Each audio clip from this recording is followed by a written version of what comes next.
a choice right now, between fear and love. It's just a rock. Out of the dark night of ignorance and into the shining light of truth. Expounding reality. A population of citizens capable of critical thinking. We don't see things as they are, we see them as we are.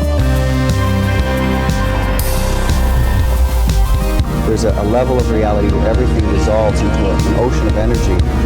We empower our experience by insisting on our authenticity. That's very profound. Very. Expanding reality. Peter Khoury, welcome to the show, my friend. I'm super excited to introduce you to the audience. You are a fascinating individual. You've had a lifetime of experience. We're just going to kick it off from the beginning. So, just to let the audience know here, all the ways to find you will be located down in the show description. Again, fascinating information about you. You're not hard to find on the internet as far as amazing stories and things that we look at as far as the mysteries go. And my brother, you have deepened the mystery for us. So, also revealed some incredibly amazing evidence, and that's how I'll put it. So if you don't mind, my friend, before we get into our conversation and hearing of your experiences, just let the audience know a little bit more about yourself. Okay, my name's Peter Khoury. I was born in Lebanon in 1964, and I was about 1973. My mum and the rest of the family migrated. My dad was already living in Australia for 6 years before us, so we followed him out here. And I went to school, primary school, high school, met my girlfriend, well, my future wife, and that was a funny one actually, because I went to visit a friend and I wasn't even going to go on to school. I finished my year 10, and as I was talking to him, I saw someone in the playground, and I said, "Who's that playing netball?" And he said, "Oh, her name's Vivian." And I was like, "Mate, that's exactly what I want my wife to look like." And you wouldn't believe it. In 1990, we ended up getting married, and we were married for 26 years, and we had two beautiful kids, Stephen, who's 28 now, and Georgia, who's 25. Unfortunately, after 26 years, our marriage came to an end. We're separated at the moment. We've been separated for 7 years. She supported me all the way through our 26-year marriage and our relationship. I mean, I met her in 1981, so we've known each other for a long time. And she supported me throughout our marriage with my experiences, and she had some experiences with me as well.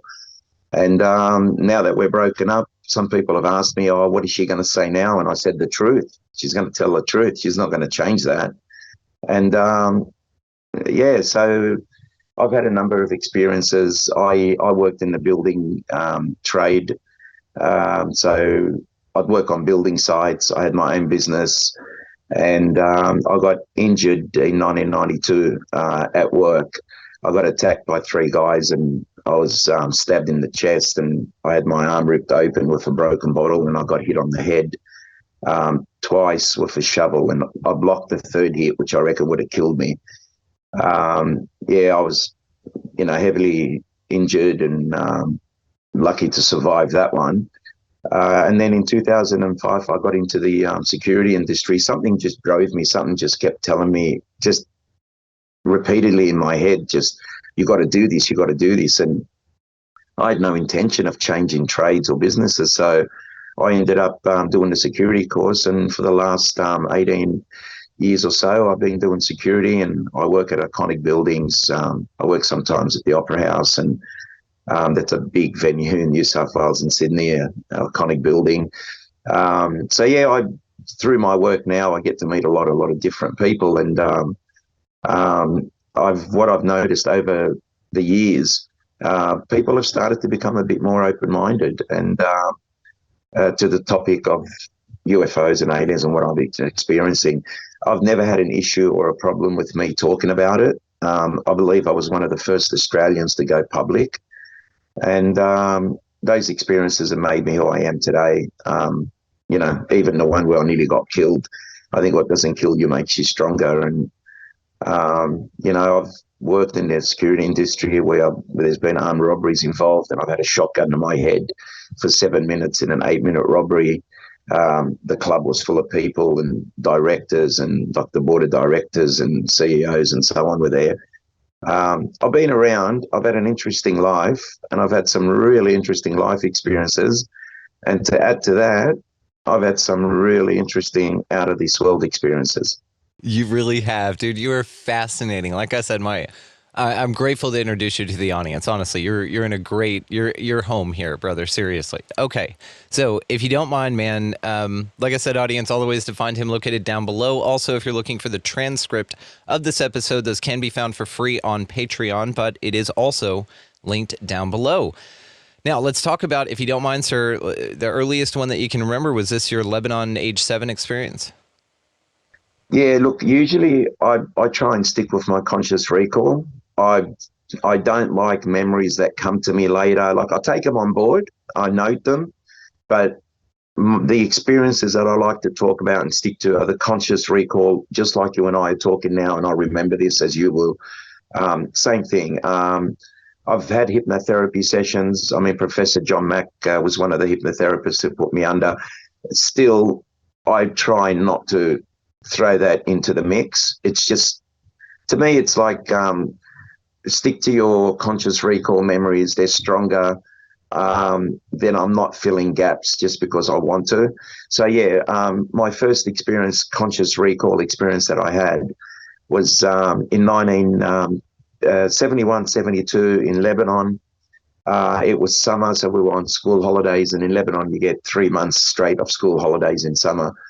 And, you know, as kids do, we're playing in the neighborhood, in the street. It's probably 7, 8 of us together. And as we're running around, we're playing cowboys and Indians and, you know, carrying on, climbing trees and whatever. Someone's just called out, "Let's go play on the roof." And he pointed to the neighbor's house. 2 of their children from that house were playing with us, brother and sister. And we sort of didn't question it. Everybody just started running towards the house. Now, in Lebanon, the houses are on the coast, and I live in a town called Shikka, and my mum's from a town. My dad's from Shikka and my mum's from Anfi, which are right next to each other on the coast. We don't have tiled roofs, so the roofs on the houses aren't pitched, they're flat. You can build a cubby house up there. You can put your washing lines up there. It was like just a part of the house that you used. And a lot of people grew vine leaves, grapes and so on, and made it into a shelter. And, you know, you'd spend most of your summers sleeping up there under the stars, really. So it wasn't a, you know, dangerous situation to run up onto the roof and play. We're used to it. So as we're running to the house, we've crossed the road. And as we're running to the house, I saw that my little cousin, her name was Ada, she was behind me, a couple of steps behind me. So I thought, I didn't want her to go last because she was the youngest. So I let her run in front of me. I slowed down, let her get in front of me. And as we ran up, you know, through the gate, up the stairs, we went up two flights of stairs. And as we got to the top landing, I noticed 3 or 4 of them run through. And as they ran through the door, it's a big steel security door. You can imagine a solid steel door on the roof to stop people entering the house if they got onto the roof. Usually the weight of that door, it was so heavy, it'd close on its own weight. Like as soon as you pushed it, it was almost like it had a spring reaction to it, that it'd come back.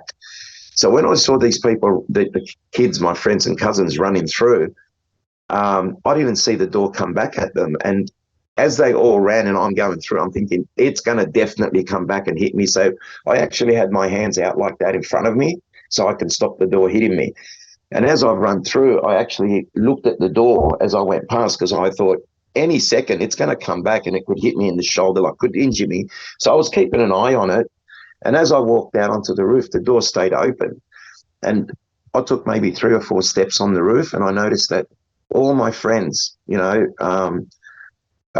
older than me, younger than me, they were just frozen like mannequins, like store mannequins, you know, shop front window. No movement whatsoever. I didn't even see them breathing. You know, when you look at someone, you look in their eyes and you can see that glitter, that glow. You can see that soul, that life. I couldn't see that. I was looking at them in the eyes, and it was just nothing. They were just there, but not there. And no movement like that. I tried to tickle them. That's what I started doing. I tried to tickle them to get a reaction. I thought, come on, you've got to move. If someone tickles you, even if you try and smile or hide it, you know, you're crazy. You're going to move something. There was nothing. And that sort of, you know, concerned me. And I was like questioning, like, what's going on? Why are they playing a game? But they couldn't be that good at playing that game. And not all of them, you know, one of them would have had to move. So I'm trying to move around to them, tickle them, different people, try and move them, and I couldn't. And then I walked up to another kid. His name was George. He was, I think, 2 or 3 years older than us. And he was taller, obviously. So I walked up to him and I went to tickle him under the throat. I walked up, put my hand up to tickle him. And as I looked up towards him, I noticed right above us in the sky, there was an X-shaped, big as a VW, like a beetle, a bug, the vehicle. It was X-shaped. It was white with a black, a very heavily tinted dark windscreen, an oval windscreen. And imagine an egg with a pointy side up and the rounded side down the bottom, just leaning on a, 40 degree, 45 degree angle, and about 20 meters above us. So it was clear. I could see the sun reflecting of it. It was just sort of hovering and moving a little bit, but it wasn't traveling. It was definitely hovering. And as I'm looking at this thing, I see it drop about 5 meters. It gets closer. It dropped a couple of times where it was probably about 10 meters away from me. I could have thrown something at it and hit it. And it was directly above us. And as I'm looking at this thing, I see 2 beings sitting inside. Now, look, I've seen helicopters as a child. Helicopters would fly over every other day and they would drop propaganda material. They'd drop all different color paper. And being kids, the only color paper we usually saw was white. So when we saw all these papers being thrown out of a helicopter and they're blues and purples and yellows and reds, we'd run around and collect it. We didn't care what was written on there. I probably couldn't even read what was written on there at the time. But we just ran and picked up all these papers and, we collected them, and it was like a game for us. So we were very aware of seeing helicopters fly by. We're very aware of seeing soldiers sitting down in the door and hanging their feet out onto the landing gear or throwing material out, waving at us. I knew exactly what a helicopter looked like. This was no helicopter. This had no propulsion system, no propellers, no landing gear. It was a perfectly X-shaped object, smooth. So anyway, sitting inside of it were 2 beings, very tall, very thin. But all I saw was a silhouette. I couldn't distinguish. I couldn't tell features or color the skin of the face or how big their eyes were or nose or whatever, if they had hair or not. But I could see 2, silhouettes sitting, and not sitting as a helicopter pilot would, where you'd be sitting with your back to the seat. They were like leaning forward. The object was sort of leaning forward, tilted forward, and they were sitting in a forward position. But they were looking at us, well, at me more so. And I was the only one who could move out of the whole group. And so I'm looking up at them, and I could see them looking at each other. I'd see the one closer to me was more so because the one to his right was looking towards me anyway. I'd see the one on the left side look over at him numerous times. He'd be looking at him, looking back, looking at him, look like he's confused or something's wrong. And then as I'm trying to process, trying to see something, a feature, trying to distinguish, who are they, what are they? And I wasn't thinking UFOs at the time. I didn't know about UFOs. I had no idea. I'm from a Christian family, Maronite background, Lebanese Maronite. We don't talk about this stuff and never discussed it. It was never something that I was, spoon-fed or anything. So I had nothing, to label it. I had no idea. So I'm just looking at this thing, and it was really interesting and freaky. But anyway, all of a sudden, bang, in a split second, we're all downstairs at the bottom of the stairs on the ground floor, in the doorway, in the entryway. And some of us were sitting down on the steps and some were standing. And instantly, as soon as we got there and we were conscious, everybody was asking, how did we get here? We were up on the roof. How did we get down here? No one could remember how we got down from the roof to the bottom floor. And as we're talking to each other, we're asking each other, like, I didn't even get the chance to ask them, did you see that object? Did you see the egg-shaped thing? And we hear parents calling us, and they're calling our names.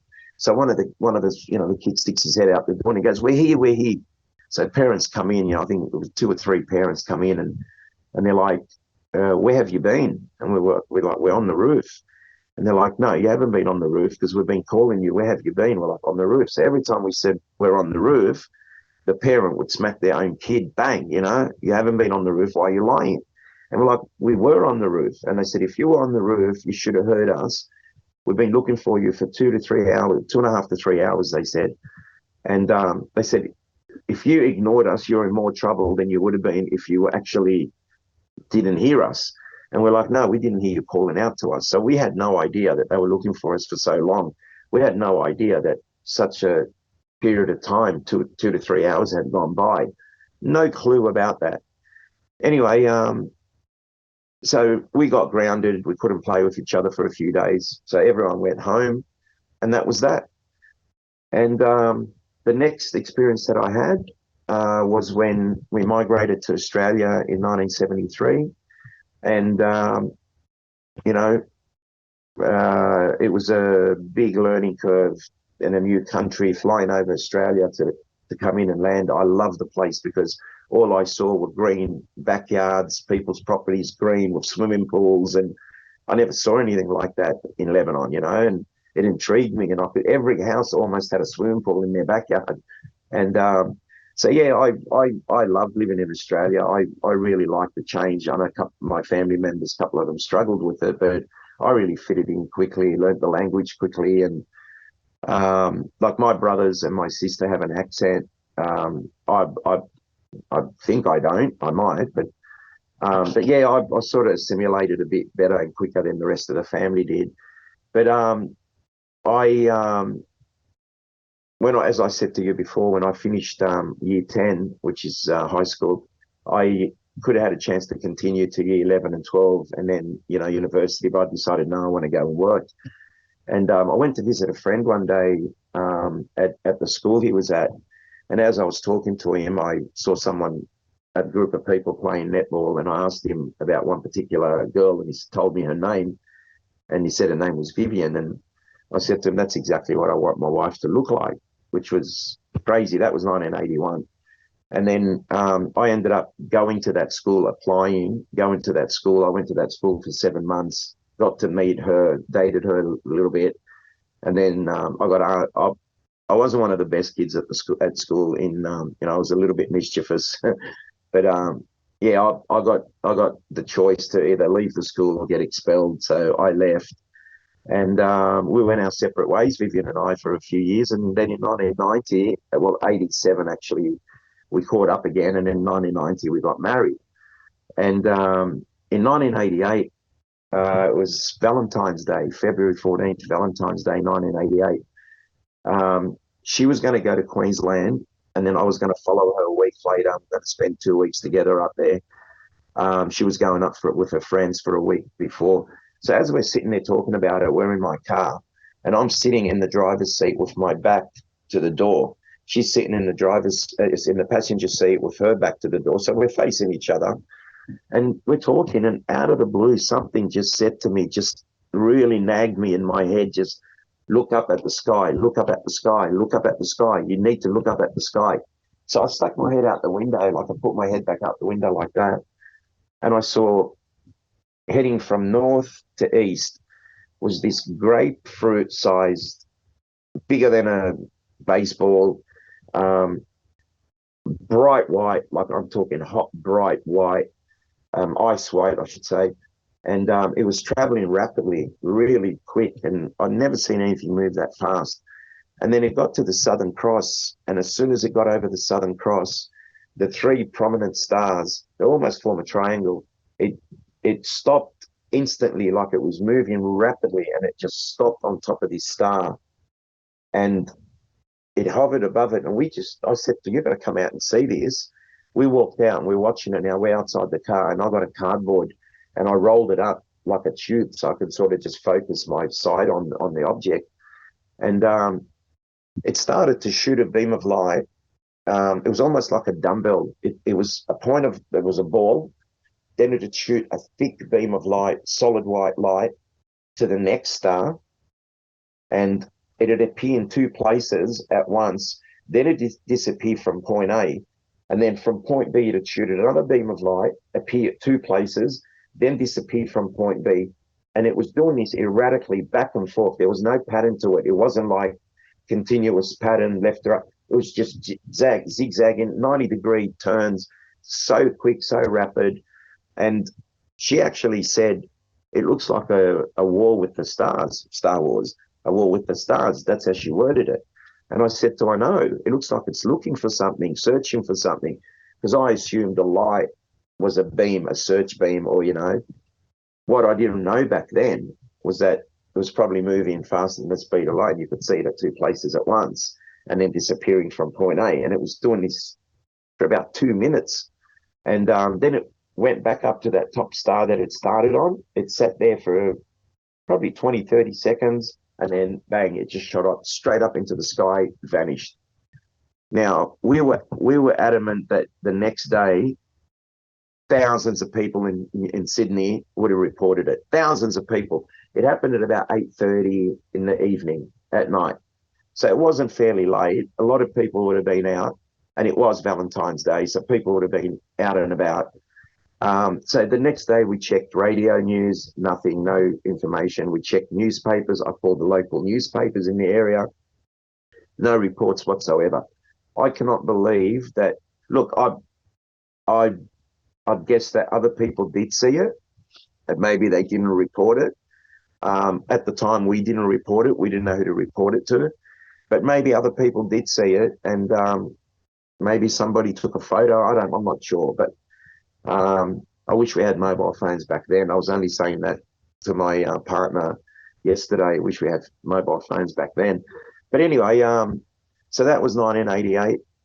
And that was the first big experience or sighting that I had, and she was with me at the time. So we experienced together, which was great.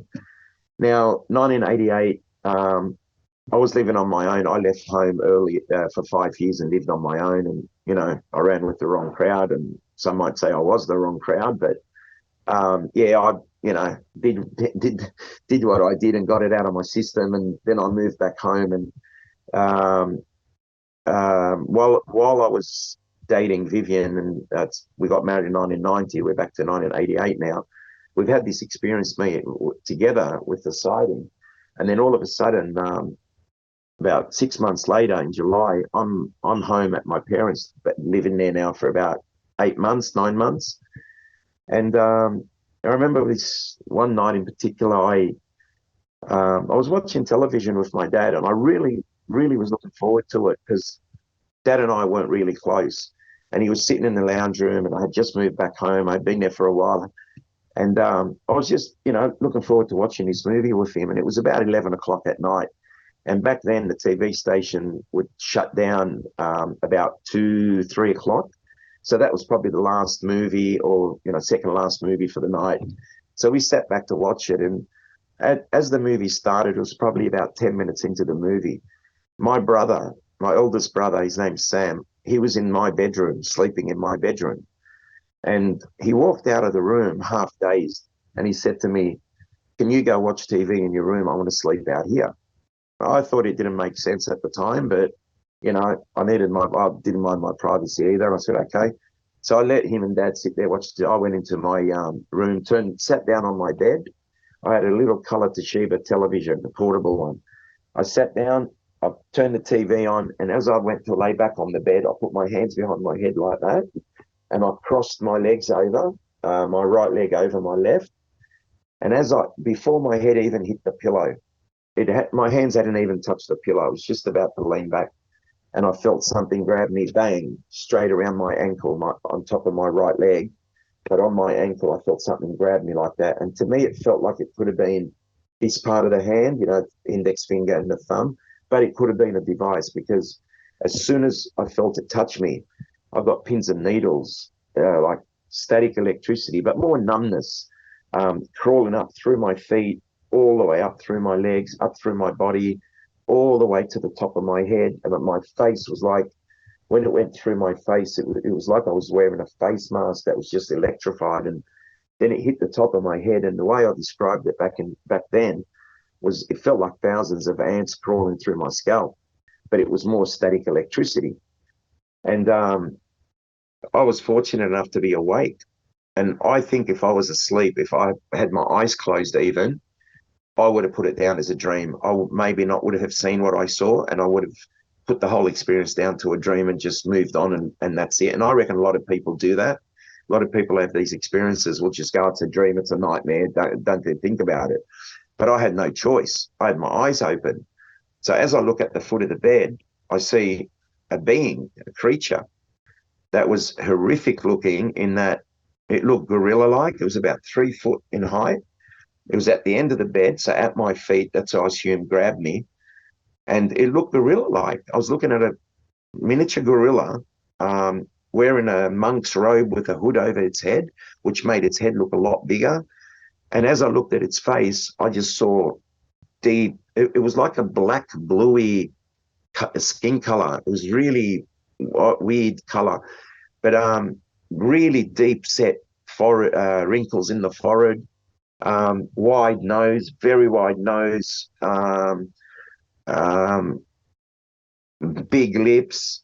I mean, honestly, it was a gorilla in a monk's outfit, about 3 foot in height. That's the best description. Now, years later, I came across Whitley Strieber from the book Communion, and his description in the movie. If you gave me the world's best artist and said, okay, Peter, give us a description of what they look like, I would have done a pretty damn good job, but they nailed it. Whoever did the special effects for that show Communion, I have no doubt they have seen these beings. They know what they look like, because you can't get it that accurate unless you've seen this thing. But anyway, I'm looking at a creature at the foot of the bed, and I'm starting to freak out now. And then I could move my eyes. So with the corner of my eyes, I see 2 more on the right side of my bed, and they were between the TV and the bed. So I couldn't see the TV anymore. There were 2 creatures standing there, and they looked exactly the same as the other one. Very robust, very solid. And I think they're the military arm of their operation. I think they're their muscle. And when I was looking at that, I wasn't thinking aliens. I wasn't thinking UFOs. I was thinking evil. I was thinking the devil. I thought, oh, Peter, you lived 5 years and did grammar muck, and now you're paying for it. This is God's punishment to you, you know. That's how I was thinking. I thought, you know, but anyway, I couldn't move. I became paralyzed. I could not move except my eyes, which were open.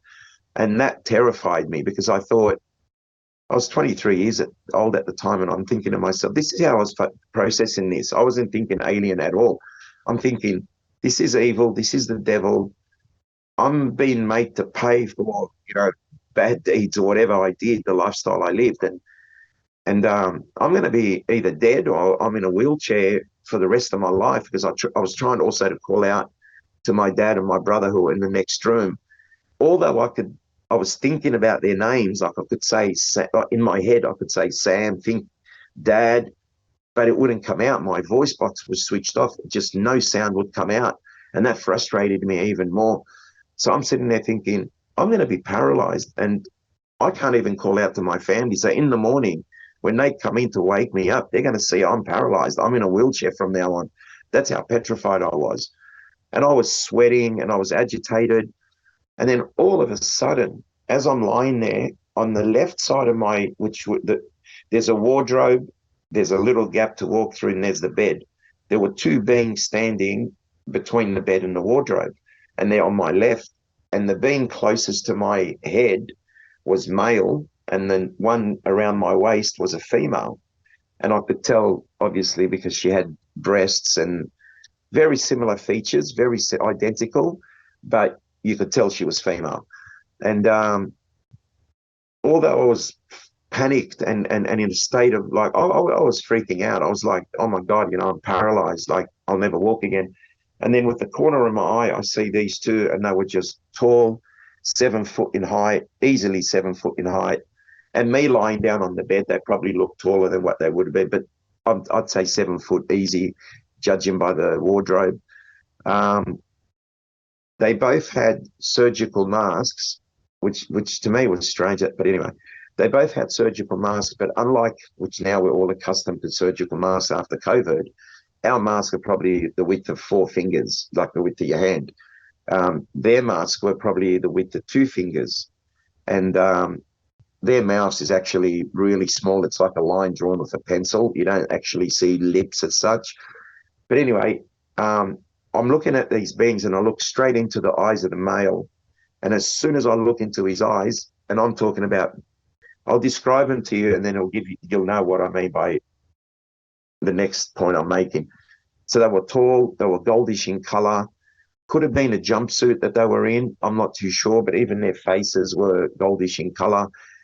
Big, massive, oval, massive black eyes, like you look at a horse's or a cow's eyes, even bigger. Sort of a structure for a nose, but more 2 little slits for nostrils, and like a long nose, but small, but 2 little slits. And then underneath that is just a line, as if you draw it with a pencil for a mouth. So I didn't see their lips move or anything, but as I looked in these beings' eyes, black, deep black, it was like I fell in a void. It was like he was like instantly hypnotized me, because 1 second I was petrified and I was scared and I was panicking. And all of a sudden, as soon as I look in these beings' eyes, I just felt totally calm within seconds. And that leads to later where Professor John Mack hypnotized me. And when this this reaction happened during the hypnotherapy session, where I was freaking out, I was sweating, I was this. Then I look into the being's eyes and then I'm totally calm, sweat stops. He said, "You can't fake this." He goes, "Nobody can fake that reaction." And it was just, I relived the experience, and that was my reaction to it. But anyway, the male had his surgical mask under his chin. He wasn't wearing it over his mouth. And I got the impression that he knew me, that we've had previous contact. And that's what I was getting. It was telepathic, but I'll get to that in a sec. The female had a mask and she had it over her mouth. And like I said, it was about 2 fingers wide and it was over her mouth. And the male actually looks at me and says, telepathically in my mind, I'm not hearing voices, I'm not going crazy. This is a feeling, more of a knowing than hearing a voice in my head, rumbling in my head. This was just a feeling, and it was, calm down, relax, we're not going to harm you, it'll be okay, it'll be like the last time, calm down, relax, we're not going to harm you. And I'm like, excuse my French, what fucking last time? What the fuck? Like, sorry, but that was my reaction. And I'm like, but I was sort of, at the same time now I was thinking, this isn't the devil, this isn't evil, because that whole feeling has left me now and I'm totally calm and relaxed. And anyway, as he's saying to me, calm down, relax, we're not going to harm you, it'll be like the last time, he leans over me and with his hand, and to me it looked like he was holding him with 3 fingers like that, but it was like a needle almost, with what looked like an optic fiber, the closest thing I can say, or like a needle but a flexible tube. The needle was actually flexible and it had a light at the tip of it, a tiny light. And he pointed it to my head right about here and pushed it in. I felt it go in, but I didn't feel any pain. And as soon as it pierced my skin, I blacked out, gone out. Next memory I have, I'm in my bed, and because I had been fighting this paralysis, trying to move, I sprung out of bed so quick. It was like a lightning bolt. Jumped out of bed, opened the door, walked out to the TV room. My dad was the first person I came to. He was on the first lounge as I walked through the door. And Dad, I was trying to shake him and wake him up. Dad, wake up. Wouldn't wake up, couldn't wake him up. I thought Dad had a heart attack. So I checked his pulse and I could feel a bit of pulse. Then I look at my brother and my brother's out. The TV screen, well, I'll get to that in a sec. All I hear is a noise on the TV, like static noise, but I'm not looking at it at this point in time. I'm worried about my dad and my brother. I look at my brother trying to wake up my brother. I couldn't wake him, so I slapped him 3 times. It's pretty hard too. And he woke up, and the first thing he said, and he said it in Arabic, he said, "I feel like I've been switched off." And I didn't think twice about it at the time.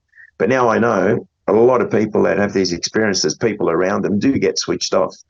But anyway, I said to him, "I can't wake up Dad. Something's wrong with Dad." So we both got up, tried to shake Dad.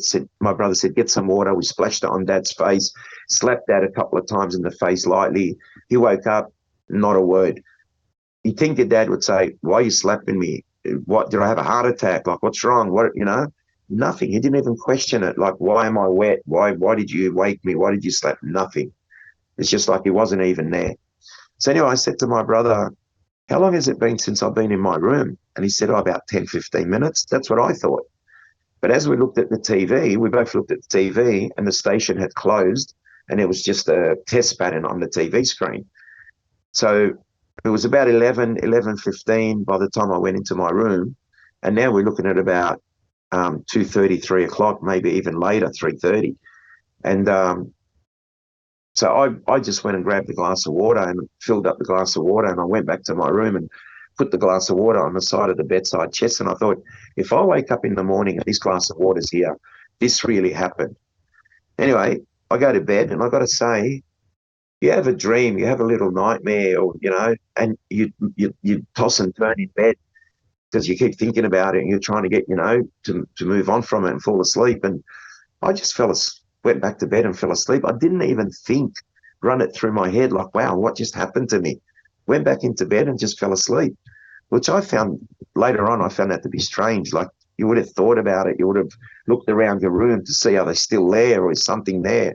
But I didn't. But anyway, so the next day I got up and had a shower, and I went to pick up Vivian from work. But as I had a shower, I went to dry myself. And as I was drying my right leg, I felt something like a burning sensation on the shin. And when I looked, I saw that it's as if someone had a cigarette and put it on my skin, let it burn. It was a perfect circle, and it was red raw. And it had 3 like prong marks in there, like 3 holes within it. And it was painful too. And I thought, oh, that must be from last night. Somehow I connected it to be from what happened to me last night. They put this thing in my head, and then obviously they've done something to my leg. So anyway, 6 hours later, I went down into the city in Macquarie Street, Sydney, picked up Vivian. As soon as she got in the car, her comment was, "Oh my God, who have you had a fight with? Something's happened." I said, no, something's happened, but I don't know what to say. I said, I don't even know who to talk to about this. So I started to tell her about it. I said, look, if I'm going to tell anyone, I reckon you might believe me, you might listen to me at least. So I started to tell her, and as I mentioned the mark on my head, like the inserting something in my head, I touched the area, and when I looked, there was dry blood on my fingernail. So she had a closer look, and she was like, "Oh my God, Peter, it's like a donut, and there's a hole and there's blood there." She goes, "Like, it looks like something's been inserted in your head." Anyway, I said, "Oh, and there's this mark on my shin." And as I lifted my jean leg up to show her, it was completely healed. Like, it's a scar. You can see it. It's like a bullet hole almost. You can put your finger in it. And it's, a good 5 millimeter indentation, if not deeper, into the bone. It's as if they took bone, blood, skin, whatever, and it's a deep indentation, but it's healed. It's like completely healed 6 hours later.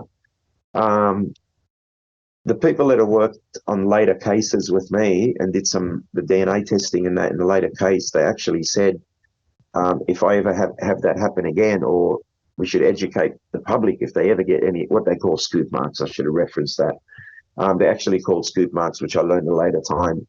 I completed a UFO investigation course through the years, and I've been an investigator, a researcher. I'll get into that in a minute. But yeah, so they said, oh, maybe next time take a swab and, put it in a container and they can test it. And they said, whatever they use to heal these things could revolutionize surgery. You probably wouldn't even need stitches. And then within 6 months, liquid Band-Aid came out. one of the scientists called me and said, check this out. And it was like a liquid Band-Aid type form. You just painted it on and it sealed the wound. But anyway, so that's 1988. I'm talking to Vivian. She says to me, look, I think with the hole in your head and that mark, you should go and see your doctor. So I dropped her off at home. I went to the doctor, who was in a suburb called Elwood, which was like 2 minutes up the road from where I dropped Viv off at her parents'. I walked into the doctor, and she was my doctor for 10 years. She was a great doctor, would come to your house if you couldn't make it to the surgery. She'd go out of her way to be there for you. You know, she's really good, helped one of my ex-girlfriends a lot. And I walked in the office, and she knew me for 10 years. She knew what type of person I was. And I said, look, doctor, I need to speak to someone. I trust you. I'm going to talk to you. So I told her the story I just told you, and she just burst out laughing, like hysterical laughter. And I was like so cut up and so upset. I was hurt. I was like, if you think, and I said this to her, I said, doctor, don't laugh at me, because people in the waiting room could hear her laughing.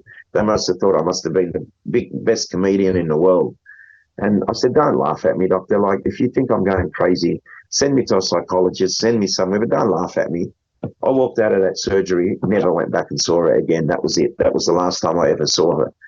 And it disappointed me a lot, because, you know, you don't laugh at someone telling you that. And I've heard a lot more horror cases than what I've been through. But anyway, so it sort of, this experience opened my mind, and I went on a search, and I went on a search for truth.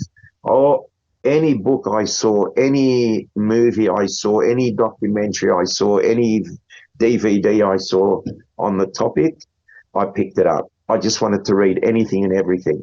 And as you can see behind me, there's I've got bookshelves doubled over and tripled over with books, all on the topic, numerous videos and so on. So my search for truth began after my 1988 experience. And it was a long journey and a costly one, because books don't come cheap, let me tell you. And so anyway, I got involved. I wanted to find out what was happening to me, so I contacted a couple of psychologists, a couple of psychiatrists. As soon as I'd speak to them and say, look, I've had an experience, I think there was a presence in my room and there were two types of beings. Oh, no, we don't deal with that, hang up on you. Not even recommend you to go somewhere else or refer you somewhere else. Just, no, we don't do this, hang up. I spoke to a psychologist in Queensland, and he said, look, I've been hearing this from a lot of people lately. He said, I think it's UFO related, alien related. He goes, I'm not 100% on this, but that's what I'm hearing. He goes, look, there's a group I hear in Sydney that are forming in the next couple of months. Why don't you have a chat to them? So I ended up contacting them and went to their first meeting, inaugural meeting. And they were naming the group. And I went there with two female friends of mine. And we actually named the group, and we won the competition for the naming.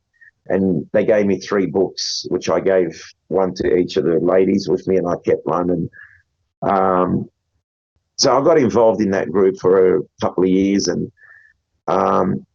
they were happy to look into lights in the sky, you know, in the 1950s or the 1930s or, you know, 10 years, well, you know, 70s, whatever, a light here, a light there. They were happy to stand up in a group meeting and just, you know, in 1970, we had a report, a light in the sky, and the farmer next door also saw it, things like that. Didn't want to go near the abduction topic. It was a can of worms they didn't want to open. And when I started to speak out, they actually appointed me the Australian representative for the abduction support group, or the abduction research. And I said to them, you're throwing me at the deep end, because I don't even understand what I'm going through, let alone try and help other people. Now, fortunately for me, Bud Hopkins had come out to Australia and lectured in Sydney, and I attended. Thank you. And I attended, yes. And I attended the conference, and I actually got a one-on-one interview with Bud, which is recorded, and we have it on record. A colleague of mine both sat down and interviewed Bud. And my question to Bud at the end was, do you think someone in my position who's had the experience, who's been affected by it, I'm not really dealing with it because I don't understand it at this point, do you think I could assist people in a support group environment? And he said, you would be one of the best people to do it, because you've been there. You can understand, you can relate. These people will trust you. You're not researching to write a book or, tell them what their story is. You're just there to listen. So in 1993, we started the UFO Experience Support Association, and it was started in April 1993. And we did a lot of good work, a lot of education programs. We used to send information to schools. We'd get universities, students doing theses and papers on things. They'd ask us to give them information because they wanted to do the UFO topic. And we'd hold conferences. For 15 years, we held the biggest conferences in the country, brought out some of the best people. The only person I haven't brought out here, which I tried to, was a challenge, was Bob Lazar. But everybody else that we wanted to bring out here, we brought out here. Professor John Mack attended one of our support group meetings and did a workshop, which was great value for everyone. I'll jump the gun a little bit here, but now the next experience after my 1988 experience, which really anchored me in the UFO field at that stage, I thought, okay, this isn't evil, this isn't the devil, and there might be an evil aspect to it. Not everything is benevolent. There's a malevolent side to a lot of things as well, and negatives and positive. We have it in our human nature as well. But I had somewhere to focus. I could, I had a pigeonhole to put this name in, and it was UFO related, abduction related. And 1992 rolls around, and we got married in 1990. Vivian and I, we moved into our house that I'm in now, and as soon as we moved in, there was activity in the house from day one. First day we were here, we were sitting down. We had 2 milk crates, 2 boxes, plastic boxes we were sitting on. And we were actually renovating, trying to paint the place. We hadn't moved in yet. We were just in here to fix things. We had a pizza. We ordered a pizza. We're sitting down. We're eating the pizza, and we hear the loudest footsteps you've ever heard. It was like a soldier with heavy boots marching through the house. And she literally crapped herself. She was like, there's someone is in the house. And we thought because the house was vacant for a couple of weeks that maybe someone had,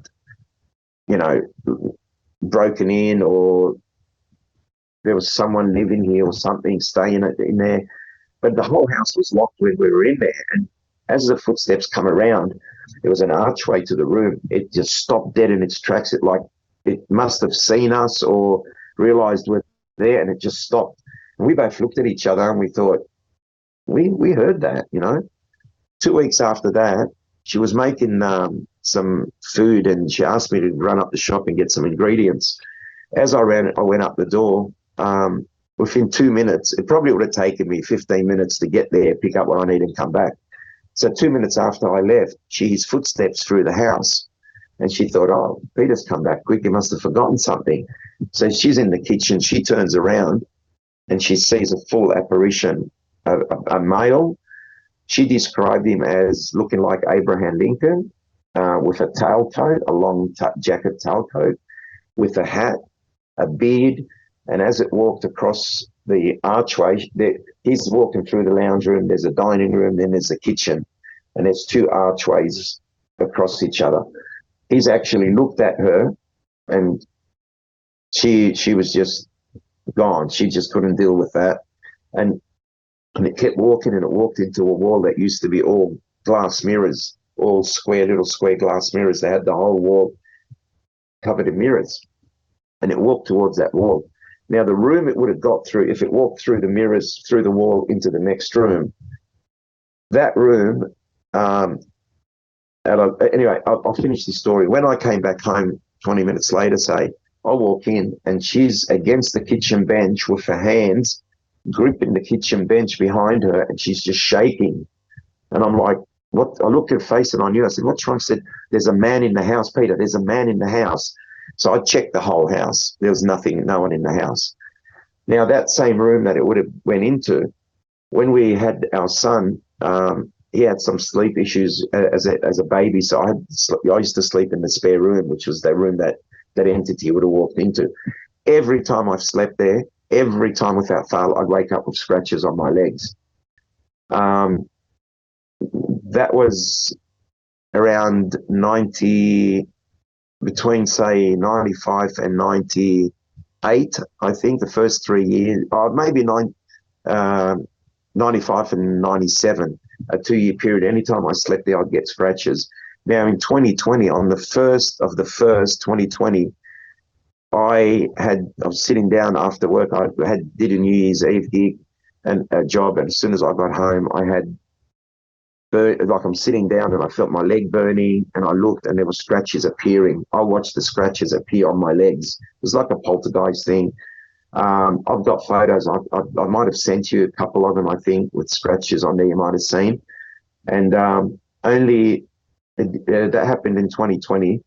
And this year, on the 1st of the 1st, at 1900 at night, at 7 o'clock at night, 7 p.m., I was sitting there. My girlfriend was with me, my partner.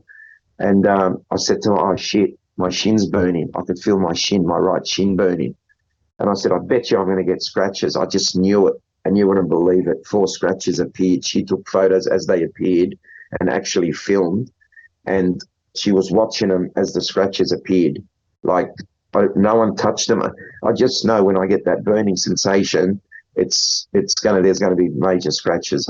But these scratches weren't as deep and as bad as the ones I would have sent you. I think you see one, I've got a UFO tattoo and it comes through it and it's almost like it's cauterized. It's so deep, and yeah, this is just like 4 scratches all from just above my ankle to under my knee. So that's where I talk about, there's the benevolent and the benevolent thing and good and bad, and I've experienced both sides of it. And I think if you can deal with it, and it's hard, but yeah. But anyway, going back to 1992 now, I got injured at a job site. As I said earlier, I had my own business. I went to help a friend of mine who was my best man at my wedding. So I was doing the job for free. It was a family love job for a family, what I thought was family. And I was doing the job, and three guys took my tools and damaged all my tools, and it was all just lies from my friend's father about how much money I was going to charge and how much, and he actually, I said to him 25,000. He went and told these people, Peter, we'll do it for 5. So the people had resentment, like I'm doing the job too cheap, but I wasn't. It was just a game they were playing, and I ended up getting injured and attacked because of it, because of all their frustrations. So yeah, I had a guy throw a knife at me, and it lodged in my chest. And silly me, I pulled the knife out and just threw it on the ground. And then he grabbed the shovel to hit me. I blocked it. And then he had a bottle and broke the bottle on the wall and just ripped my arm open 3 times. And then I didn't see the other guy from behind me hit me with a shovel, sharp edge on my head, top of my head, twice. And as I turned the 3rd time, I seen the 3rd hit coming, so I blocked it. And I was covered in blood at this time, laid on the ground unconscious for a while. I was nearly killed. So I had substantial head injuries, and I was put on medication. I had a lot of tests done and that. And then in July of 1992, still suffering, I was still like not getting back to work. I was still suffering, had injuries from that incident. It was going through court. They had been charged by police, and it was going through court. So that was another thing I had to deal with. But in July of 1992, I got out of bed. I wasn't feeling well. I got out of bed and I went and took my wife at the time, Vivian, to the train station so she could go to work. And as I left, I felt weird. It was a weird feeling. I couldn't put my finger on it. But as I left the house, the further I got from the house, the more regular I would have to stop, open the car door and vomit, get sick. But it wasn't food or anything. It was just wild yellow liquid. It was just green and yellow liquid. I don't know what it was, where it came from.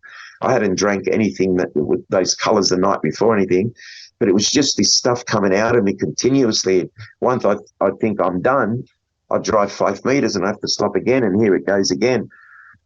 Dropped her off at the station. On the way back, I was getting sick, but not as regular. The closer I got to my house, the less sick I got.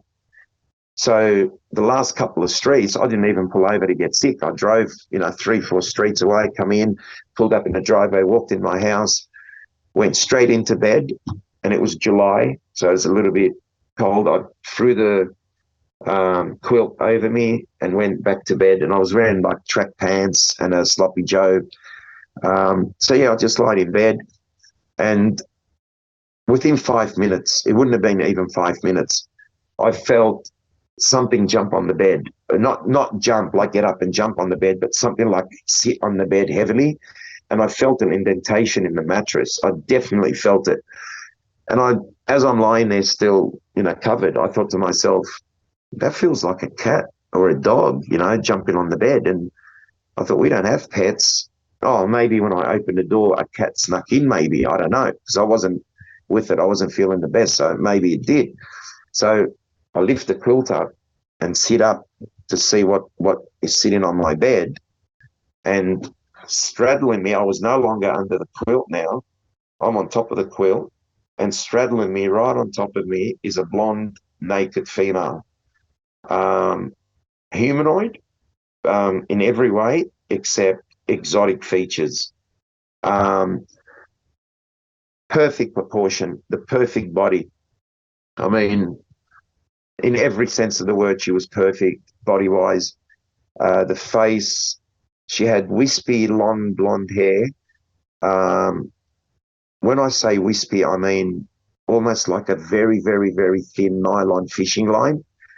And even the color of it wasn't gray. It was really strange, but she had a lot of hair, but it was sort of fluffed up, and it reminded me more of a Farrah Fawcett style hair. But for some reason, it felt like there was wind or air or something, and it was being blown back. It might have been the style that they had it. I don't know. And she had big blue eyes, beautiful, beautiful color blue, and it faded. It was dark blue in the middle, and then to the outside of her eyes, it's faded a different blue. The eyes were probably 2 to 3 times bigger than human eyes. And I'm saying they're that big because I think at one stage when she was shocked, she was in shock, and her whole face sort of lit up and her eyes opened up. But yeah, as I sat up, I'm looking at this female. She's got a long nose, pretty face, protruding cheeks. The singer Cher, if you think of the singer Cher, she's got the protruding cheekbones, the longer face. She was like that. Some people might think, oh, that looks unattractive, but no, she was absolutely stunning, but just different elongated features. Her chin was a bit longer, cheekbones were protruding, her face was longer, her lips were just absolutely perfect. Color of her skin was milky white, not a spot on it. I did not see a blemish anywhere on her skin. And as I'm looking at her, obviously I see her jutting breasts, which there was no gravity where she lived because there was no downward direction whatsoever. It was just jutting out. And then as I looked down, I saw she didn't have a belly button. It was just plain. There's no belly button there. And I couldn't see any further. The way she was sitting, like I couldn't see if she had pubic hair or anything like that. But as I sat up, the first thing, as I'm processing all this, what you would call my astral body, it sat up in front of my physical body, and I'm looking at this image of me, like a transparent, glassy image of me, moving forward ahead of me, and I'm looking at it, and through it, I can see the female blonde still. And as I sat up, and my body and my soul, or my astral body, whatever you want to call it, became one again, she went like that with both her hands and cupped the back of my head with both hands and pulled me to her left breast. Now, instantly, obviously, I noticed there was another female there. She was Asian. I'll get to that in a sec. But the Asian female, I'll describe her quickly. She was sitting down as if she's sitting down on her calves, her legs bent onto her, sitting down, and she was on the side of the bed, and on the bed, but sitting on the edge of the bed, and she was just like watching. She was Asian in appearance. She had the perfect black Asian straight hair, with a page boy cut across the forehead. Normal features. She didn't have features like the other one, like elongated or, big eyes. But what I noticed in her eyes, I didn't see a lot of, I saw a little bit of white, but not much. It was more black. And she was just like in a focused position, just watching our interaction, me and the female. She's just watching. She didn't look at me. She didn't look around. So I'm noting her sitting there. And to me, it looked like she was either watching to learn or teaching the other one, like showing her the way. But they were talking telepathically, which I could pick up on some things. But anyway, as I've sat up, she's cupped the back of my head, and then she's pulled my face to her breast. And I'm claustrophobic at the best of time. I hate being in a lift. I hate being in a room. It doesn't matter how big a room is. If you close the door and windows and I can't get out, it could be a hangar, a massive airport hangar. I need to know that I can get out of that. Otherwise, it does stress me from claustrophobia. But anyway, when she buried my face into her breast, I couldn't breathe properly. And I'm already trying to deal with what's going on around me, and I'm a bit, anxious and that. So I pushed away from her. I put both my hands against her chest, her body, and pushed away from her. And I was able to do that. And then instantly she did it again and used a bit more strength and buried my face in her breast. And again, I tried to push, and I had to force it a little bit more, but I did push away. And then the third time, she's just pulled me really strong towards her. My face was fully buried in her breast. I could not breathe. And I'm trying to push away, and I'm trying to push away, and I'm trying to push away, and I couldn't do it. I know it sounds absurd. It sounds crazy, but as my face was buried in her breast, I just did this. I just opened my mouth and just took a little nip, not a bite. It was more a pinch, just to let me go. I just wanted to let me go. And as I did that, I pushed away really hard. I used all my strength. She was so much stronger than me. I used all my, and I've done martial arts, 3 different martial arts. I played sports. I played rugby league. I've been, I've been physical. I can handle myself, and she just overpowered me. But what I noticed when I pushed away the third time, I thought when I took that nip, I don't want to use the word bite, but because it wasn't a bite, it was a nip. I thought that I might have taken a little bit of skin, a little bit of flesh off her, maybe. I don't know if it was off a nipple, off her breast, I don't know. But that's what I thought, because as soon as it hit the back of my throat, this little piece, I could tell it wasn't that big. It hit, and it could have been a tablet for all I know, because I'll get to that in a minute. But it hit the back of my throat, and it was like I swallowed bloody acid. It was like I was drinking acid, and the whole throat started burning. And I just had these coughing fits just out of the blue, just these massive coughing fits. And then I'm coughing, and I see the 2 females look at each other. The blonde looks over, and she's like, "He's done this wrong. This is wrong. Something's gone wrong. This isn't like the last time. He's done something wrong." And once again, I'm like, "What do you mean done something wrong? And what fucking last time? What are you fucking talking about?" I'm freaking out thinking, what do you mean? This has happened before? And so I'm trying to breathe, I'm trying to cough, and I can hear the telepathic communication. He's done this wrong. This is not the way it's supposed, something's gone wrong. And then I hear her pump all this information into my head. And I'm thinking, there is no way I'm going to remember what you're saying.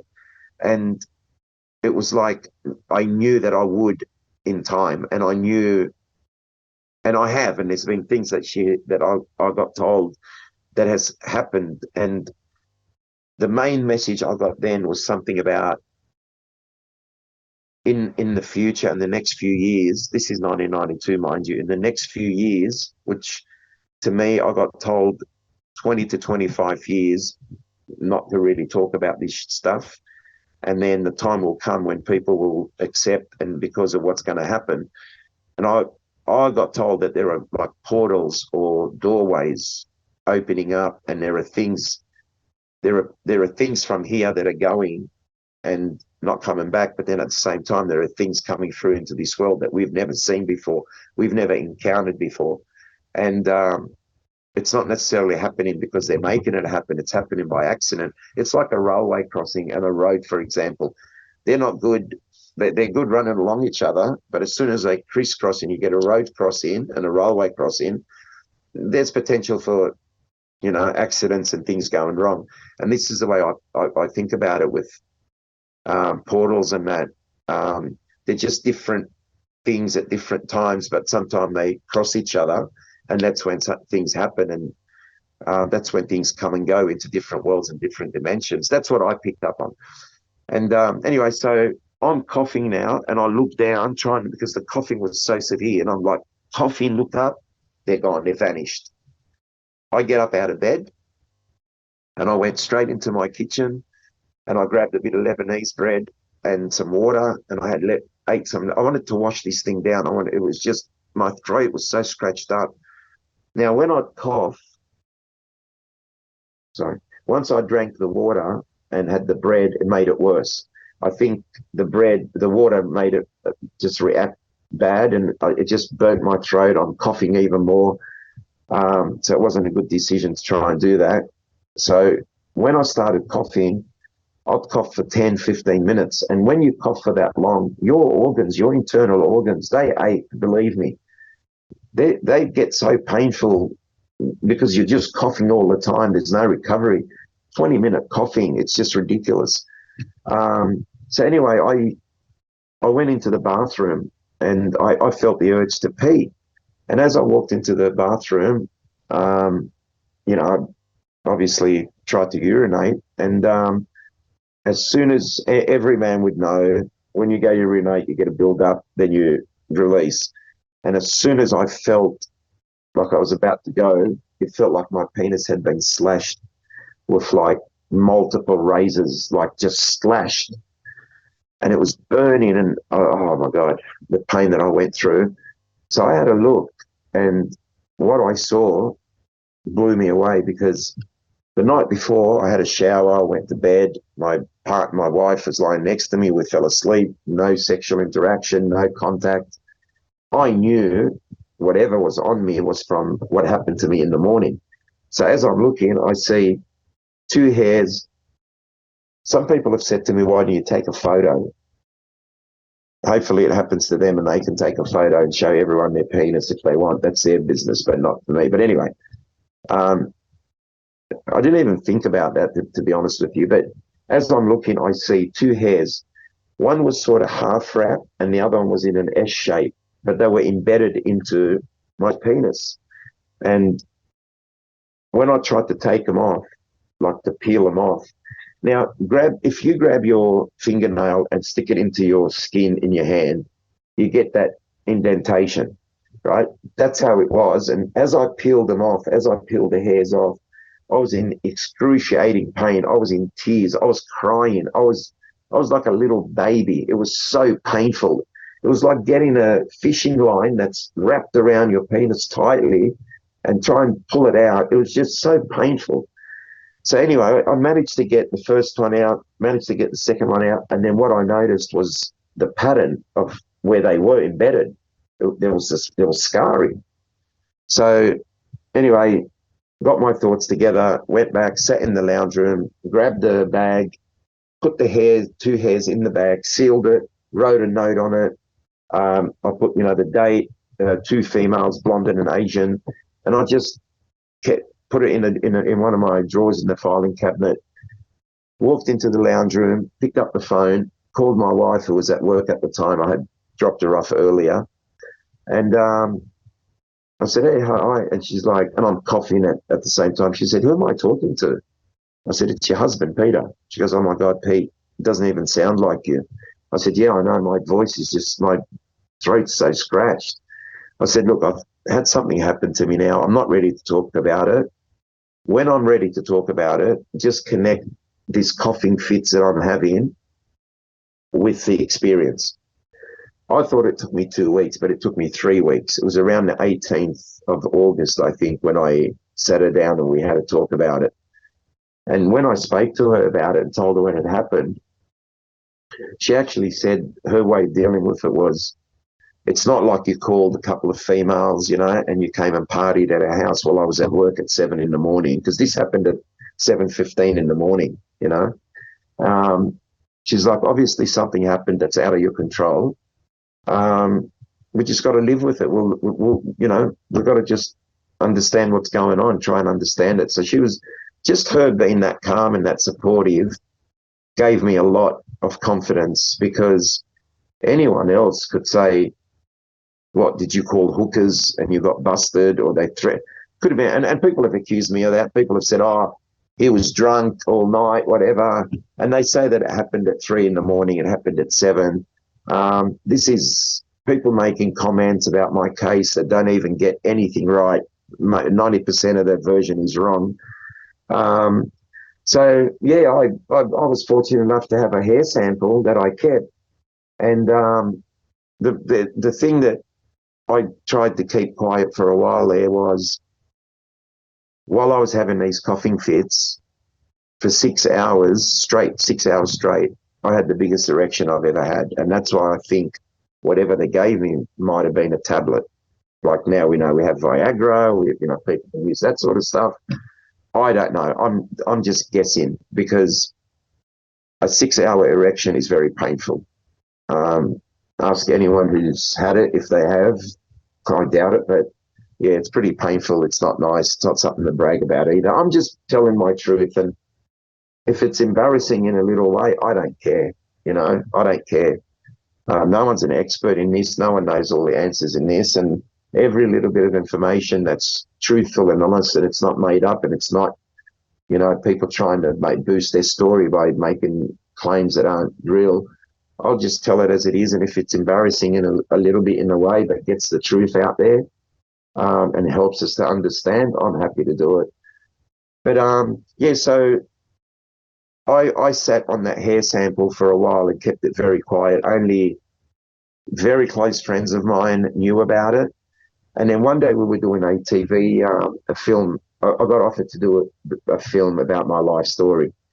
And we had 2 female producers here, and I could see they were a bit skeptical. And as they were talking, one of them said, look, Peter, if this is really happening, it's got to be like a sexual assault case, like a physical assault case. There's got to be evidence. There has to be some evidence left behind, whether it's a hair seam. I said, okay, you want evidence? I'll show you evidence. Now, Bill Chalker, the UFO researcher who wrote the book Hair of the Alien about my story, he was present at this meeting. So I went and grabbed the hair sample and showed it to them. They were interested, you know, it sort of, ticked off their interest. Oh, okay, but they don't know. They could think it was anybody's hair. Could have been anybody's hair. Could have been my neighbour's hair for all I know. Could have been my wife's hair. But anyway, Bill Chalker, straight away, his ears pricked up, and he was like, I mean, he has a scientific background as well. He was like, Peter, why haven't you talked to me about this story? I said, Bill, my 88 experience is a can of worms. This is something entirely different, mate. I'm not ready to talk about this. And he just kept it in his mind, and time went by, and 1993 came around. We split from the other group. We formed the UFO Experience Support Association, and then in April 1993, we formed the support group, which was probably 3 months after we formed the group. We kicked off the support group, and it was business as usual then, you know, helping people. I'd get a lot of calls from people who've had experiences. Their partners don't believe them. They come attend the meeting. At the end of the meeting, the person would thank me, the partner would thank me for at least enlightening them, or, you know, giving them information and letting them know that there are other people that are having these experiences. It's not just what you think is your crazy partner. Millions of people worldwide are having these experiences. And so I believe it was around 1996, Bill Chalker contacted me and he said, look, I've got a few colleagues of mine. It's called the Invisible College. They're scientists, biochemists, CSIRO, employed people and that. They want to do some testing. It won't be under the CSIRO scientific banner, the organisation, but it will be some of their staff and their high-ranking staff conducting the testing in another lab. So my confidence was so high that those hair samples belonged to those females that I had no hesitation in handing Bill the hair samples. Now, the hair samples got taken, and I didn't see the hairs for 10 years. 10 whole years, the hairs were gone. And a lot of people were shooting down Bill Chalker, accusing him of being CIA or, AGO agent, and covering up stuff. And I'm saying to them, if he's covering up, why is he using my case to tell the truth about it? Why is he getting these people to do the testing? I didn't even know what the result was going to be at that stage. I went out on a limb and I took a chance. And it could have come back as anybody in Sydney could have had that same DNA, and I would have looked a bit silly because people would have thought, oh yeah, he's having an affair, or he's bringing someone to his house. But anyway, when Bill contacted me, I said, yeah, come, let's go, let's do it. So I signed a contract. It wasn't a contract, it was a release that I'm releasing the hair samples to them, which I thought was nice to do that because there's a record of it. Anyway, they did the testing, and the first feedback I got from the testing, and Dr. Horace Drew, who has written 5 books on DNA, he's a major authority on the topic. People refer to his books when they're talking DNA. So he oversaw the whole investigation, which gave me a bit of confidence. So one day I get a call from Bill, and he's like, do you mind if we come over and take some hair samples off you and Vivian, just to check, some other things and that. Now, they reckon from Vivian's hair they couldn't retrieve any DNA because of bleaching. She doesn't dye her hair. She never has. So I don't know what went wrong there. But anyway, what they found is once they tested Vivian's hair and they realized that hair was not Viv's, then they conducted the first step in the DNA testing, and then they did a nuclear DNA test. Now, in the first test where they tested, they tested the root of the hair and the shaft of the hair. The root of the hair had blonde, blue-eyed, Scandinavian, Gaelic-looking DNA. And the shaft of the hair showed the rarest Chinese mitochondrial DNA on the planet. They reckon there's like 4 people around the planet who have something similar close to it. And they concluded that there is no way I could get an exotic hair that has two different DNA strands suggesting cloning. And this is 1992. Dolly the sheep was cloned a little later, I think a year later. But they found anomalies in the hair that supported my case. And my case appeared in Ancient Aliens, and one of the guys there, he actually he said, if you've got a hair sample and it's not testing human and it's got 2 different DNAs, he goes, it's pointing to alien DNA. I mean, Bill and we don't like to use, the book is called Hair of the Alien, but a lot of people will say, oh, but it's not proof it's alien. No, it's not, but it definitely proves it was a human, so it's something that I think has got a lot of people interested, opened their minds a little bit. I get skeptics now who talk to me about this case, and they're believers. I get religious people who, look, I work in the security industry, and it's a very fickle industry where you don't have to be highly educated to, do the job. And a lot of people have heavy religious beliefs, and but a lot of them respect me. They know me. They know what I'm about, and they say to me, "I didn't believe in this, Peter, but I believe you. I believe your story." I've got no reason to make up a story like this. And look, I've had numerous experiences. I had one particular experience that really affected me emotionally, and it still does to this day. I can handle all of this. I can deal with it. I'm strong enough and, big and ugly enough to bloody deal with this stuff. But the one experience that I had that really, really affected me was in 2008. I was taken on board a craft, and I knew wherever we were taken, it was some facility, but the UFO was banked up next to a big building, or it looked like a building to me, bright white in color, and it had rectangle, very long windows, and they were all very darkly tinted. There's no way you could see through those windows. And as the window that I was looking at through the craft came into contact with the other window, all of a sudden I see myself on top of the ceiling. I'm on the roof, basically on the ceiling, top of it, and I'm looking down, and I'm floating down, and there's a bed, and in this bed there's a female, and she was in her mid-40s. She had black hair down to her shoulders, and whether she was taken and we were both taken to a facility, I'm not sure, or whether I was taken to her place, but it looked too, I don't know, it looked too sparse to be someone's home. It was more like like a hospital room or something. But anyway, I see myself floating towards her, and as I'm getting closer and closer to her, I can see tears running down her face, like she's crying. And it broke my heart. Look, my voice is cutting up now talking about it. It broke my heart to see a female lying there helpless. And there's, she could see a male hovering. Like, obviously she must have worked out, like, this isn't some human raping her or attacking her sexually. This is something that maybe she'd experienced before as well. And she's just, knows what's going to happen. But as I got closer to her, I was probably inches away from her face. I actually mouthed to her.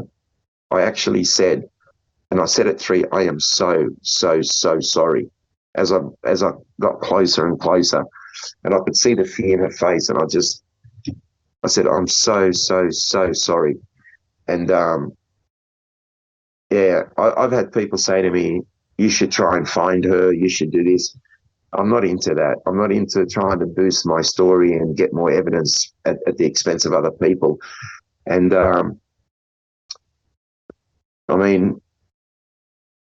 why it affected me, I guess, because I didn't think that female was doing it out of her own accord. It wasn't her permission, giving me permission. Yeah, okay, let's do this. It was something that was happening to her that shouldn't have been. And what really ran it home for me was I was reading a book once. I think it was by, if I remember correctly, Dr. Richard Boylan, I believe. I've got to actually, Bill Chalker and I are trying to find the book, but I read it in the book. And in that book, there's a section where he talks about a female in her 40s, and she's lying in her bed, and a male comes down. This is in the book. I'm reading this book, and I come across this, and I was like, this is my story. This is me. And the lady's saying, he interviewed the lady, and she was saying she was lying in bed, or in a bed, and then she sees a male come down through the ceiling, levitating, hovering right above her, and then as he gets inches from her face, the male says to her, mouths to her, I am so, so, so sorry. And I was stunned. I dropped the book. I was like, whoa. I'd never expected to see anything like that. Now, whether it was a reference to me, like my experience with her, I don't know. It could have been a different person altogether with a similar experience. But these experiences have given me strength, but at the same time, they can get a bit emotional and affect you in ways like, I don't want my kids to know what I know. My ex and I, it took 5 years for us before we had our first child, and it was because I knew what this world is going to be like about this time now, 25, 30 years later, and this is where we are now. My son's 28. And I asked him the same question recently. I said to him, he's just bought a house with his partner and they're getting married. And I said, you're going to have kids soon, And he's like, oh, Dad, I don't think so because look at the shape of the world. I said, mate, we thought the same thing. And, we gave you a chance, and look at you. You're thriving, you got to give them a chance. You got to give the life a chance. But, I just feel that the whole experience that I've had has made me a better person. It's built me into a better person. I'm more caring, and I'm more understanding, and I'm more giving of my time to people. I've met some great, wonderful people in this field. I've had them at my house. My friendship with Professor John Mack was like a father-son thing, and his death devastated me, and it still does. Every time I see any documentary, any show with him in it, it just breaks my heart. Him and I got along really well. He used to, when he was in Australia, he'd spend his free time with us. We'd travel around and show him all over the place. So we became really close friends, Dominique, his partner, my partner, John and I. And he loved my little boy, Stephen. My daughter wasn't born at the time. And it was really, really sad news to hear that John was killed by a drunk driver on a pedestrian crossing, of all places, in England. While he was going to lecture at the Lawrence of Arabia Society, followed by a UFO lecture, which was so popular that they actually asked him to come back and film one later that evening. And after he finished that, walking home, that's when he got killed.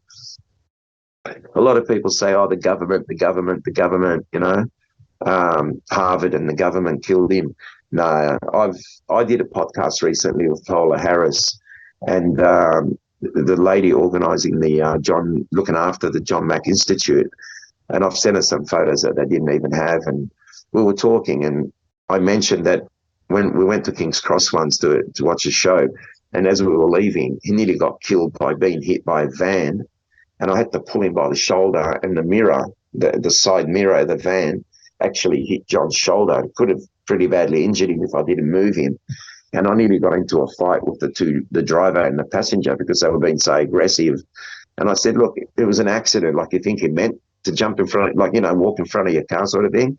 And John was begging me, Peter, please don't get into a fight with people over me. So I can see how you can make that mistake, where he's from America. You guys look on the other side of the road. To us, England, same as us. So I can see John stepping out in traffic and not thinking. And that's exactly what all these close friends are thinking as well, because they know he could be a little bit absent-minded every now and then, especially with roads, So it was a shame. And I know people will probably, it sounds more conspiracy stuff if the government had something to do with it, but I honestly believe it was an accident. It was a tragic accident. I loved him, and I still love him. And to be honest with you, I didn't push my case with John. John had to pry it out of me, and that's what he liked. We invited him to the support group. He came in, he ran the shop. He was interested in a family, mother, husband, wife, daughter, and a son, who all of them were having experiences. So he's really interested in talking to them. We did the whole event. It was about an 8-hour event. And then we came back to my house, and as soon as we walked in the door, him and Dominique actually said, okay, make a coffee. We're going to sit down, and now we're going to talk about your story. We want to hear your story. And he said, why didn't you talk to me about it? Why haven't you spoken to me about it? I said, John, I'm here to help other people. And if I'm going to take the limelight or take your time, that's taken away from them. So I can deal with it. I'm strong enough. I said, I can deal with it. Aliens don't scare me. If anything, these scratches on my legs that I have had in 2020 and this year, they scare me more than anything the aliens have done. And I mean that when I say it. I'm not just talking crap. But it's multiple experiences that you have. And a lot of people think, oh, you have one experience. Maybe it happened, but most probably it didn't. But if you have more than one experience, oh, no, you're hallucinating, you're lying, you're doing this. I think if you've had one experience, just the one, you're probably mistaken, or it's a dream. If you've had multiple experiences, you're having these, they're real. It doesn't just happen to you. They don't come to you once in a lifetime and touch your life and walk away. They come to you in the first place because they're chosen you for a reason, and then they will make that contact, whether it's 10 years apart, 2 years apart or 20 years apart, there's always that contact. Now, one thing I admitted early on, and I did that on purpose because I wanted it to finish now because it means so much to me. My mum is suffering from dementia now. I lost my dad in 2020 on my son's birthday. He passed away. My mum's in a nursing home now, but a couple of years before she started the effects of dementia, Bill Chalker and I, it was around 2004, Bill Chalker was investigating, talking to my family because he was going to write Hair of the 80 in the book. So he was at my parents' house and he was talking to family members, and my brother said to him that night when I had my 88 experience, when I had the things inserted in my head, this all came out during that book research. My brother said he was sitting in the chair and he could see all the way down. The back door and the front door line up directly, so that if you open them, you get a breeze running right through. And my brother said he was sitting in the lounge and he was paralyzed, he couldn't move, and he saw my body and three beings, creatures. I'm floating and they're walking me out the hallway. And he said, and he actually cried when he said it. He said, I was sitting there, I couldn't move to help my brother, and I thought they were taking my brother's soul, and I'll never see my brother again. My brother died. My brother actually thought that I was dead. And that's in Bill's book. Bill's written that in the book. Now, as we're talking about this, my mum walks in the room. Now, my mum is Greek Orthodox. She's doesn't believe in any of this UFO stuff. No way. My mum walks in the room and she said, what are you guys talking about? And my oldest brother, Sam, said, the stuff's been happening with Peter. They're researching it, they're going to write a book about it. And she said, well, you know what? We don't speak about this. She said, when I was younger, we used to always see what we called flying plates. She said, but our parents would always say to us, no, that's Israeli spy planes. See, everything that happens in Lebanon, they blame on Israel. Israeli spy planes, but no matter what it is. And she said, our parents just put it down to Israeli spy planes. And she said that there was one time I'll never forget. She said, Peter was 22 days old. So I was born on the 27th of April. So 22 days old, right? So we're 2 weeks later now. Well, sorry, 3 weeks. And she said she was sitting on her bed at 3 o'clock in the morning, breastfeeding me.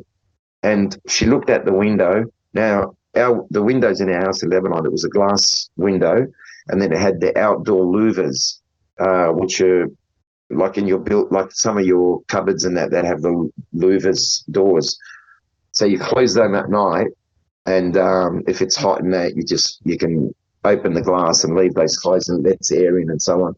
But my mum had them open and the glass was just there. And she said, as she's breastfeeding me, she looked in the window and she saw an alien in the window.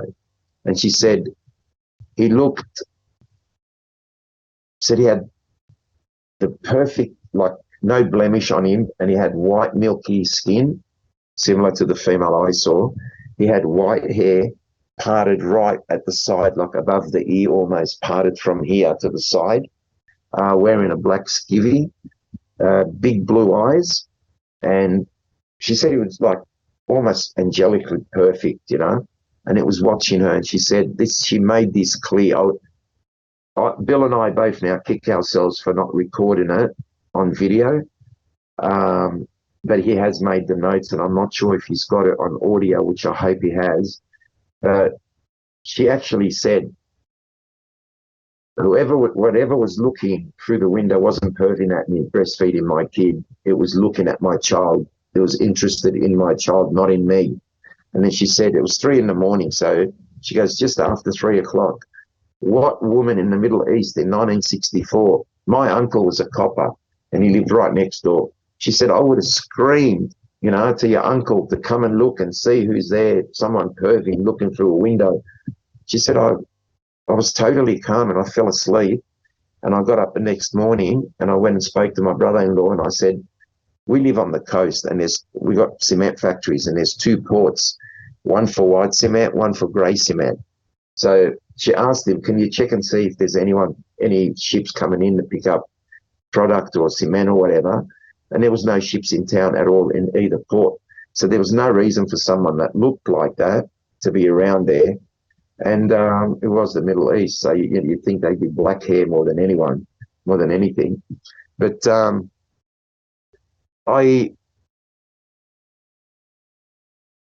people ask me, oh, why were you chosen? Why have you chosen? And that, I mean, obviously, if a race from somewhere else targets you, you're chosen for something. I don't know what it is.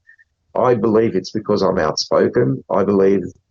If I believe in a cause, I don't care how detrimental that would be to me. I would back it. I would support it. I would speak about it. Nothing would scare me or faze me or shut me down not to talk about stuff like that.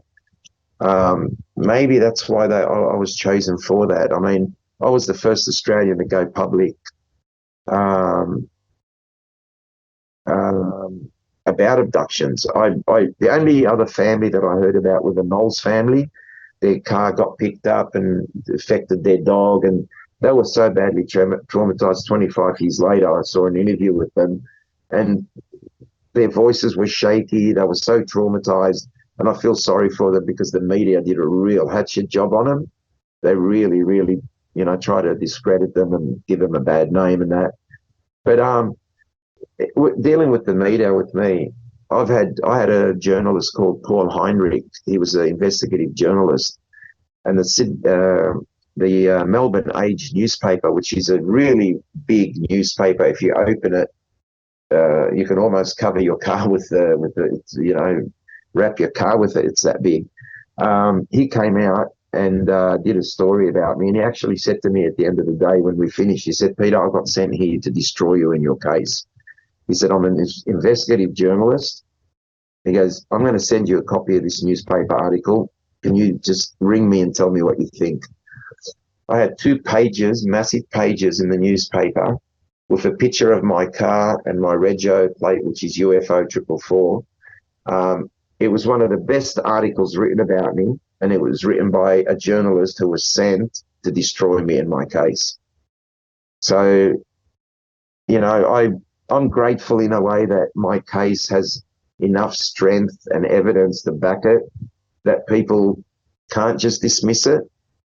I would like to see 100 more, 1,000 more. And in saying that, we've had a number of people, I think it's been up to 6 now.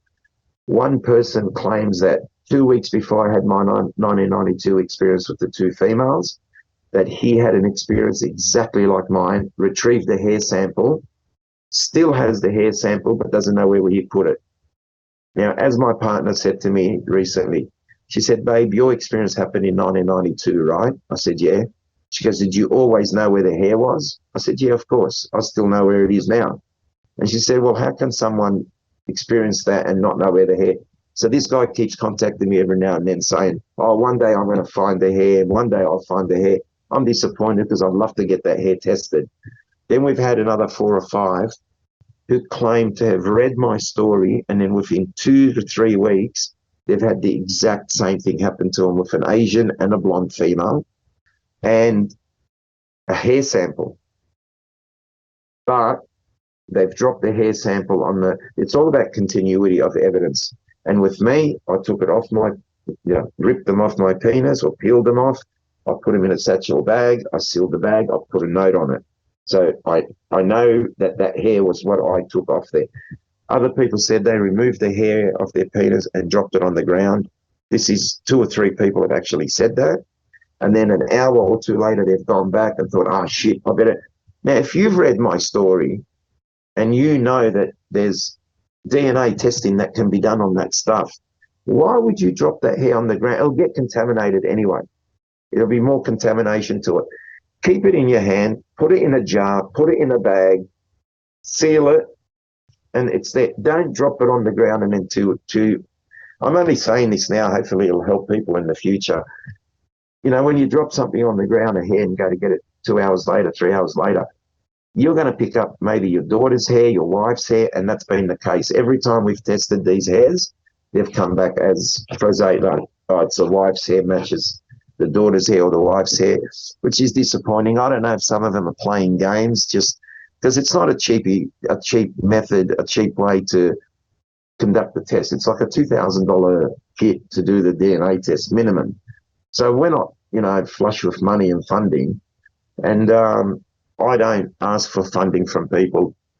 Everything I've done in the UFO field, everything I've set up, everything, conferences, bringing people over from overseas, put them in hotels. Some of them would rather stay at my house because they say I'm a good host. That's all out of my own pocket. I don't have any beneficiaries funding me. I don't have people throwing money at me or sending me money in the mail going, we want to support you. Every cent I've put towards this has been from my pocket, and I've made no money from it whatsoever. People say to me, oh, you wrote a book, you made money. No, I didn't write a book. Bill Chalker wrote a book. Bill Chalker gets the royalties. I don't get a cent out of that, although it's my story. Every book that comes out now has my story. I'm not upset about that. I don't get royalties for it. I don't get anything. I'm not upset about that. What I'm upset about is most of the stories in those books are wrong. The time is wrong. The DNA, the two different DNAs are completely, they're wrong with that. I don't even get a mention. I just did a show called Close Encounters Down Under, or Encounters Down Under it might have been called. And they edited my talk so much, and I know why they did it in this day and age, because in the past I've actually said, I've been accused of, it's a sexual fantasy. And I've actually said, I love the Asian race. They're the most beautiful race. I love it. I love, their culture. And I said, but I am not sexually attracted to an Asian female. Like, I find them attractive, but I'm not sexually attractive to me for relationships and stuff. It's not my thing. Nothing against them. And I made that point, and they edited it out of the last show I was in, and it made it made the case more complicated than if they had just put it in.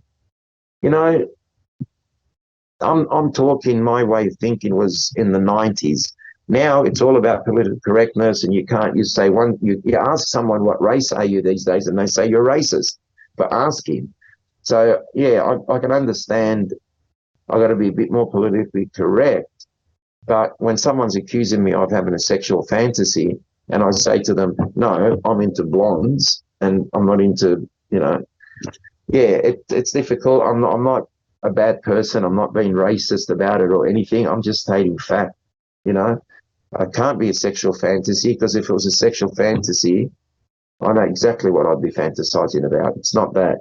But that's how people want to deal with it. That's I can't convince everyone. All I can do, I just recently, yesterday, read something where someone was claiming to have evidence, and we've got the smoking, it called it the smoking gun, right? The Holy Grail. But I can't share it with anyone because I was told by this person in government not to. So I jumped on there and I said, hang on a minute. I'm over people claiming to have evidence. We're here searching for the truth, and it seems to be so hard to get truth. If you've got evidence, put it out there. I said, I had evidence. I put my evidence out there. That's my truth.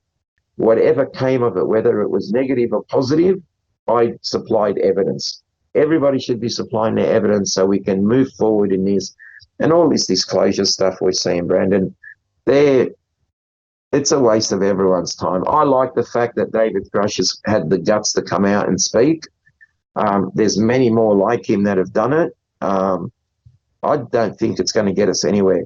I don't think governments give a damn about you and me knowing the truth. It's in their best interest for us not to know the truth. And I can't see it happening anytime soon. And the only way we'll know disclosure will happen and alien truth will happen is if the aliens make it happen. There is no way our governments want us to know. But, what I find now, there's a lot more people talking about the topic. People are open-minded to it.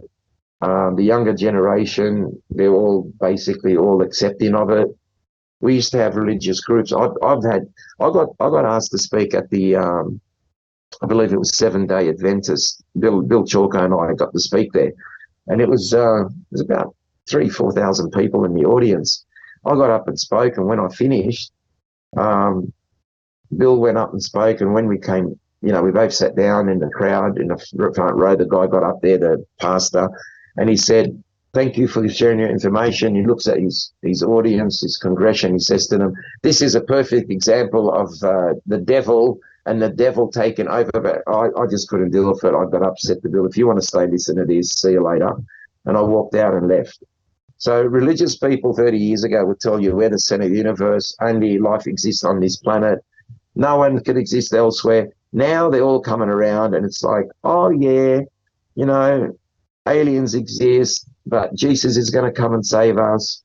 I don't know. People believe in a book that was written thousands of years ago, which is a story. It's not 100% factual. What I've seen with my own two eyes. It's called evidence. And a person like me can go in a court of law, and believe me, I've been a witness for the police on many times. I go in there, I'm credible, I give evidence. Someone gets convicted because of the evidence we supply. I walk out of that court, look up in the sky, see a UFO, walk back into that court and say, "Hey, I just saw a UFO," and they'll dismiss me as crazy. But half an hour ago, someone gets convicted on the evidence you're giving.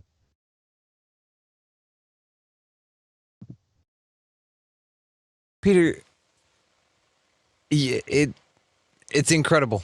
Absolutely incredible. I have a million questions that we are going to schedule another conversation to have. But before I let you go, I would just like you, if you don't mind, sir, to leave us all with something of hope. Like, what keeps you getting out of bed every morning, man?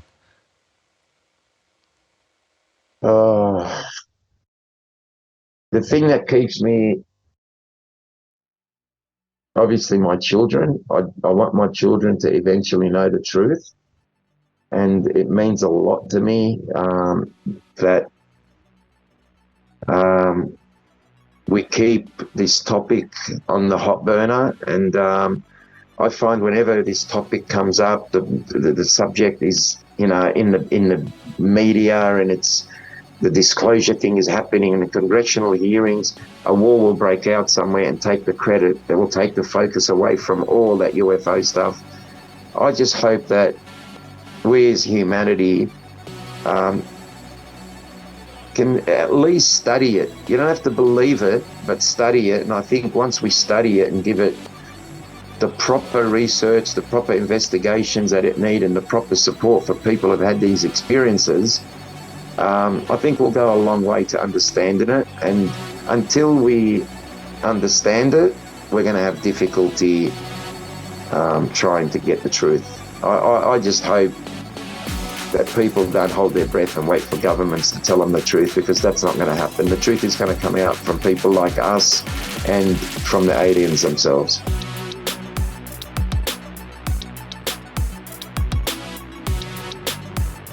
Holy shit, fuck balls, damn.